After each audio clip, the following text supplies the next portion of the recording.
Putin को अभी अभी सोची से भागना पड़ा, क्योंकि जैसे ही उनकी बड़ी बैठक खत्म हुई, यूक्रेनी ड्रोन उन्हें स्वागत करने के लिए शहर में आ गए। जैसे कि यह पहले से ही काफी डरावना नहीं था। ऐसा लगता है कि रूस पर हमला करने वाले कुछ यूक्रेनी ड्रोन वास्तव में यूक्रेन से नहीं, बल्कि कजाखस्तान जैसे अन्य देशों से आ रहे हैं। इसी वजह से अब कुछ रूसी लोग पुतिन से कह रहे हैं कि वे एक और विशेष सैन्य अभियान शुरू करें, इस बार कजाखस्तान के खिलाफ। लेकिन पुतिन जानते हैं कि रूस ऐसा बिल्कुल भी बर्दाश्त नहीं कर सकता। मैं यह इसलिए कह रहा हूं क्योंकि यूक्रेन में 3.5 साल की विशेष सैन्य कार्रवाई के बाद क्रेमलिन को आखिरकार यह मानने के लिए मजबूर होना पड़ रहा है कि रूसी नुकसान अब असहनीय है। इस स्वीकारोक्ति का कारण लगता है राष्ट्रपति ट्रंप की वह टिप्पणी है जिसमें उन्होंने रूस को कागजी शेर कहा था, जिसे रूसी अधिकारी हफ्तों बाद भी खारिज करने की कोशिश कर रहे हैं। आज के वीडियो में इन बातों पर चर्चा करेंगे। शुरुआत करते हैं सोची रूस में पुतिन के भाषण से। यह उनकी योजना के अनुसार खत्म नहीं हुआ। क्रेमलिन मीडिया के मुताबिक 2 अक्टूबर की रात यूक्रेनी ड्रोन ने सोची पर हमला किया, जहां व्लादिमीर पुतिन ने अपना भाषण समाप्त किया था। करीब 10:30 बजे रात को सोची और आसपास के इलाकों के हवाई अड्डे बंद कर दिए गए और आधे घंटे बाद सोची के मेयर ने शहर पर ड्रोन हमले की धमकी की घोषणा की। इसी वजह से शहर के हवाई अड्डे अगले 7 घंटे तक बंद रहे, जिससे 10 जाने वाली और 40 आने वाली उड़ानें या तो देर से चलीं या रद्द कर दी गईं। मैं ये सब इसलिए बता रहा हूं क्योंकि ये वही बड़ा दिन था जब सबकी नजरें सोची पर थीं। पुतिन ये बड़ी बैठक कर रहे थे जिसमें उन्होंने बहुत सारे रूस समर्थक अंतर्राष्ट्रीय पत्रकारों को शहर में बुलाया था। वो दिखाना चाहते थे कि रूस कितना अच्छा है और शहर कितना सुरक्षित है। असलियत में हालात पूरी तरह से काबू से बाहर हो गए। कोई फ्लाइट्स आ जा नहीं रही थीं और हवा में सिर्फ यूक्रेनी ड्रोन ही थे। दुनिया की दूसरी सबसे ताकतवर सेना के लिए ये काफी शर्मनाक था।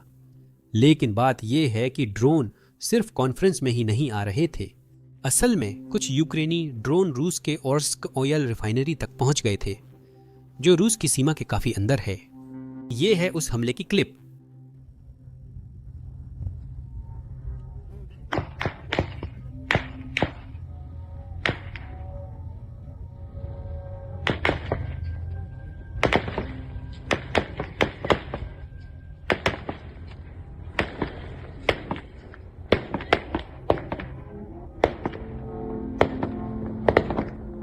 वे एक और का इंतजार कर रहे हैं। यहाँ 2 बड़े समारा हैं, एक दाईं ओर गया। ये छोटे वाले हैं, 2 और बड़े वाले। मुझे लगता है वह गड़बड़ करने जा रहा है, वह गड़बड़ कर चुका है।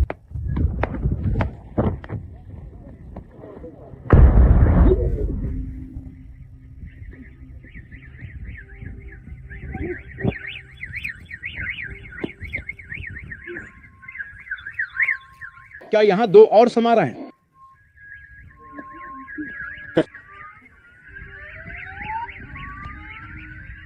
यह देश की सबसे बड़ी रिफाइनरियों में से एक है और रूस के दक्षिणी यूराल क्षेत्र में अब तक की सबसे बड़ी रिफाइनरी है। यह हर साल लगभग 60 लाख टन कच्चे तेल का प्रसंस्करण करती है, जो रूस की कुल क्षमता का लगभग 3% है। अब क्षेत्रीय सरकार ने स्वीकार किया कि रिफाइनरी पर हमला हुआ था, लेकिन उसने दावा किया कि रिफाइनरी के संचालन में कोई बाधा नहीं आई। दुर्भाग्यवश उनके लिए इस घटना के आसपास प्रकाशित किए गए वीडियो क्लिप्स में ठीक इसका उल्टा होता हुआ दिखाया गया है। यही वजह है कि पुतिन ने हाल ही में एक नया कानून साइन किया है, जो यूक्रेनी हमले की किसी भी तस्वीर या वीडियो को रिकॉर्ड करना, प्रकाशित करना या फिर से वितरित करना अवैध बना देता है। इसीलिए उस क्लिप में लोग कैमरामैन पर चिल्ला रहे थे और कह रहे थे मत फिल्माओ, क्योंकि अब उसे या तो जुर्माना भरना पड़ेगा या फिर और भी बुरा, गुलाग्स में भेजा जा सकता है। ऐसा इसलिए है क्योंकि जब ऐसी क्लिप्स रूसी सोशल मीडिया पर प्रकाशित होती हैं तो जनता को पता चलता है कि रूसी अधिकारी झूठ बोल रहे हैं और वे खुद को बचाने के लिए कदम उठाने लगते हैं। इसका मतलब है कि जैसे ही यह क्लिप रूसी सोशल मीडिया पर आई, लोग तुरंत पेट्रोल पंपों पर लाइन लगाने लगे। इस क्लिप को देखिए।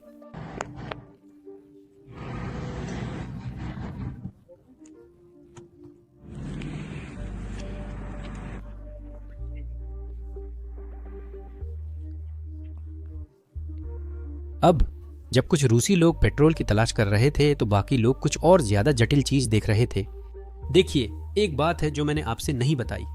यह रिफाइनरी यूक्रेनी सीमा से लगभग 1400 किलोमीटर या करीब 1000 मील दूर है। यानी यह रूस के बहुत अंदर है। इतनी अंदर कि यूक्रेन के ड्रोन, चाहे वो लंबी दूरी वाले ही क्यों न हो, यूक्रेन से यहां तक नहीं पहुंच सकते। लेकिन यह कजाखस्तान की सीमा से सिर्फ 5 किलोमीटर या लगभग 2 मील दूर है। और कई रूसी इस ड्रोन हमले के लिए कजाखस्तान को दोषी ठहरा रहे हैं और पुतिन से एक और सैन्य अभियान शुरू करने की मांग कर रहे हैं। रूसी सैन्य चैनल पर इस लोकप्रिय पोस्ट को देखें। रूसी प्रचारक मारदोन कहते हैं, ओर्स्क ओनियल रिफाइनरी पर ड्रोन से हमला किया गया। यूक्रेनी सीमा से ओर्स्क की दूरी लगभग 1400 किलोमीटर है। यह पूरी तरह से स्पष्ट है कि ड्रोन कजाकिस्तान की सीमा से छोड़े गए थे। इसीलिए सवाल उठता है, क्या रूस की राष्ट्रीय सुरक्षा के लिए खतरे को खत्म करने के लिए स्वतंत्र कजाकिस्तान की सीमा पर छापा मारने का समय नहीं आ गया है? सबसे अच्छा होगा कि तुरंत अस्थाना को खाली कर दिया जाए। रूसी लोग वास्तव में संवाद के पक्ष में नहीं हैं। मैं यह स्पष्ट करना चाहता हूं कि इसका कोई सबूत नहीं है कि यह कजाकिस्तान से था, लेकिन कुछ रूसी आक्रमण शुरू करने के लिए तैयार हैं, लेकिन पुतिन नहीं। इसका कारण यह है कि पुतिन जानते हैं कि रूस के पास एक और युद्ध के लिए क्षमता नहीं है। मैं यह इसलिए कह रहा हूं क्योंकि आखिरकार क्रेमलिन यह स्वीकार कर रहा है कि रूस ने इस यूक्रेनी आक्रमण में सैकड़ों हजार लोग खो दिए हैं। क्रेमलिन ने पुष्टि की है कि 1,34,000 से अधिक रूसी मारे जा चुके हैं, और ये तो सिर्फ वही लोग हैं जिन्हें उनके परिवार वाले सूचना के साथ दफना सके। रोजाना मरने वालों की संख्या शायद ही कभी 120 से कम होती है। स्वयं सेवकों और कैदियों को मशीनों में झोंका जाता है, जबकि जनरल मेडल गिनते हैं। हजारों अफसर चले गए, जबकि पूरे पूरे इलाके तबाह हो गए। बिना नुकसान के दावे का यही हाल है। पश्चिमी विश्लेषकों का मानना है कि असली मौतों की संख्या 20,000 से 30,000 तक हो सकती है। अगर इसमें उत्तर कोरियाई सैनिकों को भी जोड़ दें तो यह संख्या और भी बढ़ जाती है। कुछ महाशक्ति कीव पर कब्जा नहीं कर सकती, रिफाइनरियों को चालू नहीं रख सकती, लेकिन वह समय पर समरूपता को बढ़ावा दे सकती है। कोई आश्चर्य नहीं कि वे दुनिया की सबसे बड़ी समरूपता बना रहे हैं। जैसा कि आप देख सकते हैं, यह आक्रमण योजना के मुताबिक नहीं चल रहा और हालात खराब होने वाले हैं। ऐसा लग रहा है कि अमेरिकी टोमहॉक मिसाइलें यूक्रेन पहुंचेंगी। उम्मीद है राष्ट्रपति ट्रंप जल्द मंजूरी देंगे। अब रिपोर्ट्स इशारा कर रही हैं कि यह कभी भी हो सकता है, और यही वजह है कि राष्ट्रपति जेलेंस्की पुतिन को बहुत रहस्यमय संदेश भेज रहे हैं। इसे आप खुद सुनिए। इस पल से पहले हमने लंबी दूरी के लक्ष्यों पर हमला किया तो हमने केवल अपने हथियार का इस्तेमाल किया, जैसा कि आप जानते हैं। संयुक्त राज्य अमेरिका के राष्ट्रपति से मुलाकात के बाद हाँ, हम करेंगे। शायद हमारे पास कुछ और हो, मुझे नहीं पता, हम देखेंगे। जेलेंस्की ने रूस को यह भी चेतावनी दी कि अगर रूस यूक्रेनी ऊर्जा बुनियादी ढांचे पर हमला करना जारी रखता है, खासकर जब सर्दी आ रही है, तो यूक्रेन यह सुनिश्चित करेगा कि मॉस्को के पास बिल्कुल भी बिजली न हो। ठीक है, यही मैं बातचीत को मोड़ना चाहता हूं कि राष्ट्रपति ट्रंप ने हाल ही में क्या कहा, और ऐसा लगता है कि रूसी लोग अभी भी इसे भूल नहीं पाए हैं। आप लोगों को शायद याद होगा कि राष्ट्रपति ट्रंप ने रूस को पेपर टाइगर कहा था। क्रेमलिन अधिकारी अभी भी समझाने की कोशिश कर रहे हैं कि रूस टाइगर नहीं भालू है, तो जानकारी सही कर लो। पुतिन के निजी प्रवक्ता दिमित्री मेदवेदेव का जवाब सुनिए।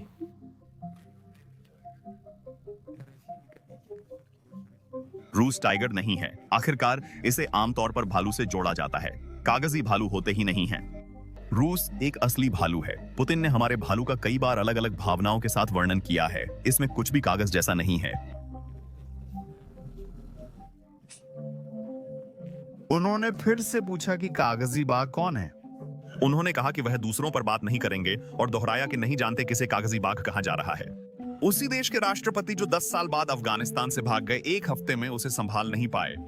रूस के कुछ गलत करने को लेकर, पुतिन से नाराज होने को लेकर, रूस के किसी चीज में असफल होने को लेकर उनकी सारी चिल्लाहट, ये सब पूरी तरह बकवास है। पहले शब्द से लेकर आखिरी शब्द तक। श्री ट्रंप, अगर आपने अलास्का में कोई वादा किया है तो उसे पूरा कीजिए। अगर आप पूरा नहीं कर सकते तो चुप रहिए, और अगर आप चुप नहीं रह सकते तो कृपया अब शांति और समझौतों की बातें मत कीजिए।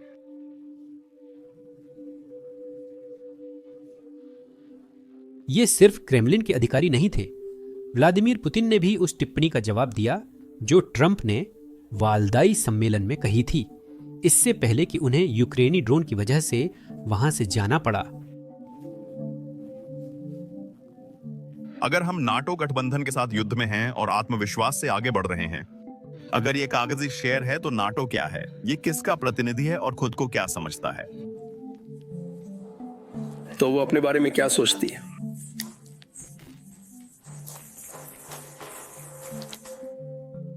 खैर, जो भी हो, हमारे लिए सबसे जरूरी बात यह है कि हमें खुद पर भरोसा हो, और हमें खुद पर भरोसा है।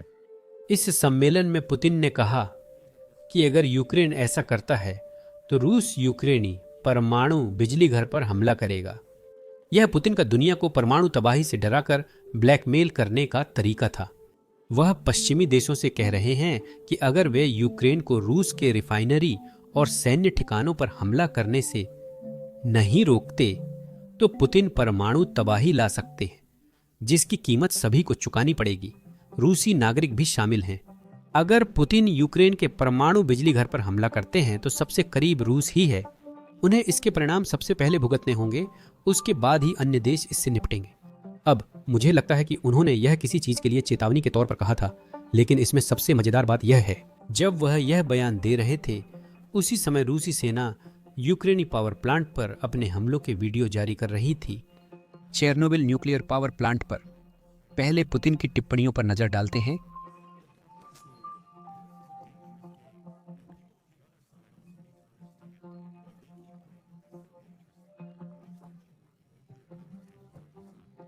हमें वैसे जवाब देने से क्या रोकता है?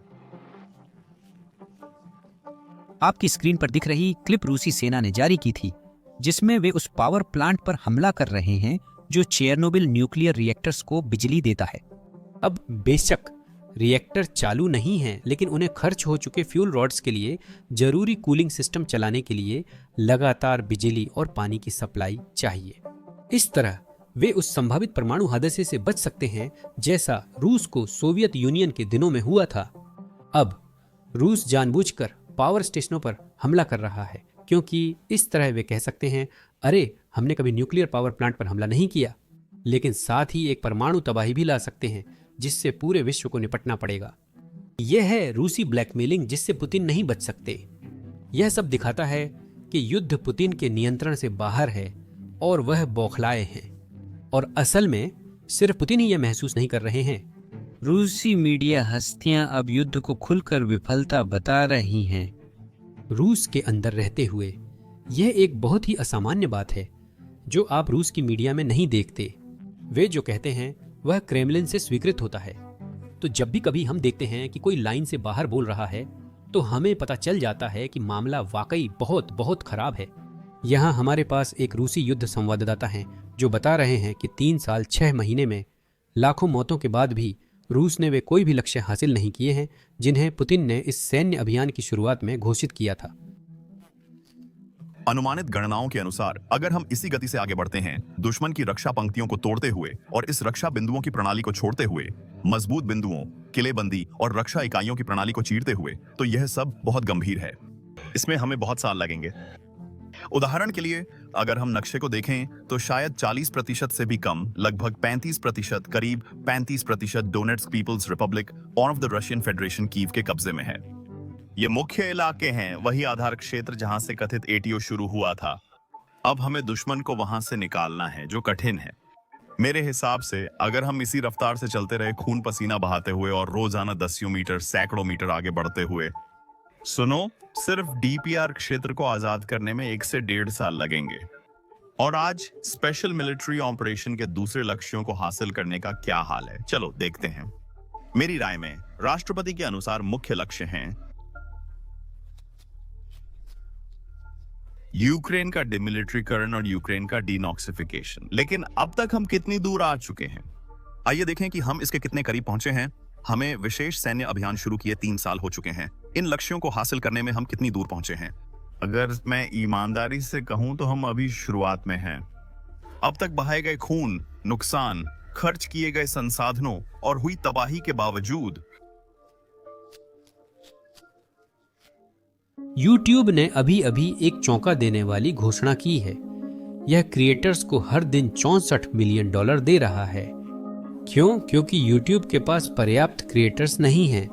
इसी वजह से आप अपने होम पेज पर ऐसे वीडियो देखते हैं जिनके 1000 से भी कम व्यूज हैं, जैसे कि यह वाला वीडियो। अब जाहिर है इसका मतलब ये नहीं है कि हर किसी को चैनल शुरू कर देना चाहिए। अगर आपने YouTube या बिना चेहरे वाला चैनल शुरू करने का सोचा है तो अभी सही समय है। YouTube हर दिन क्रिएटर्स को करोड़ों रुपए दे रहा है और अब पहले से कहीं ज्यादा नए और छोटे चैनलों को आगे बढ़ा रहा है। मुझे यकीन है कि चैनल शुरू करने और बढ़ाने पर आपके मन में कई सवाल होंगे।